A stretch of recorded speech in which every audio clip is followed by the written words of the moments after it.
పూర్తి వివరాలు చూసే ముందు మా ఛానల్ ని సబ్స్క్రైబ్ చేయడం మర్చిపోకండి. శ్రీ గురుభ్యో నమః.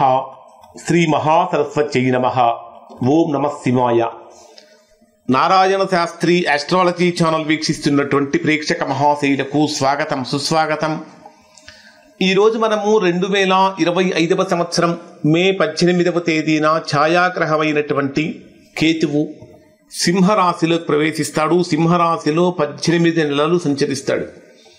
ఈ సింహరాశిలో సంచరించేటటువంటి 18 నెలలు మకర రాశి వారికి ఎటువంటి ఫలితాలు ఇస్తాడు? మకర రాశి వారికి అష్టమ స్థానంలో ఈ కేతువు యొక్క సంచారం జరుగుతున్నది.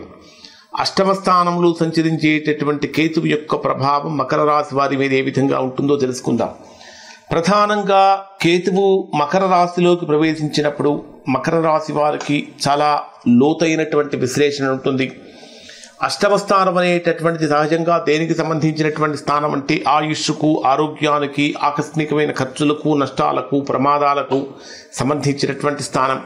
ఇంకా ఈ అష్టమ స్థానం అనేటటువంటిది ఆధ్యాత్మికపరమైనటువంటి మార్గానికి, రకరకాలైనటువంటి అన్వేషణలకు, ఖచ్చితమైనటువంటి మానసిక పరిణామానికి సంబంధించినటువంటి స్థానం. అంటే ఇంకా ఆకస్మికమైనటువంటి ధనయోగానికి, అన్ఎక్స్పెక్టెడ్ గెయిన్స్ కూడా సంబంధించినటువంటి స్థానం. అంటే ధనంలో ఆకస్మికమైన లాభాలు లేదా ఆకస్మికమైన నష్టాలు ఇవన్నీ కూడా మనకు అష్టమ స్థానంలో తెలుస్తాయి. అలానే జీవిత భాగస్వామికి సంబంధించి లేదా వ్యాపారపరమైనటువంటి భాగస్వాములకు, వారి యొక్క ఆదాయ మార్గాలకు సంబంధించినటువంటి స్థానం కూడా అష్టమ స్థానం.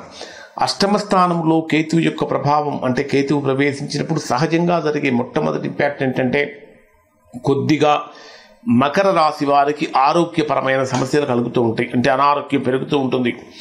అష్టమంలో కేతువు యొక్క ప్రభావం వచ్చినప్పుడు మకర రాశి వారిలో కలిగే మొట్టమొదటి ప్రభావం ఏంటంటే స్త్రీ ద్వేషిగా మారతారు. ఎక్కువగా స్త్రీలను ద్వేషిస్తూ ఉంటారు. స్త్రీ మూలకమైన సమస్యలు పొందుతూ ఉంటారు. ఆ కారణంగా స్త్రీలను ద్వేషిస్తూ ఉంటారు.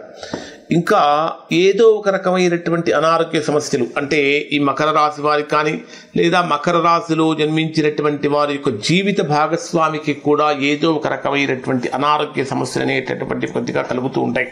అసలు ప్రధానంగా అష్టమంలో కేతువు ఉన్నాడని చెప్పుకున్నాం కదా. అసలు కేతువు యొక్క స్వభావం ఏంటి?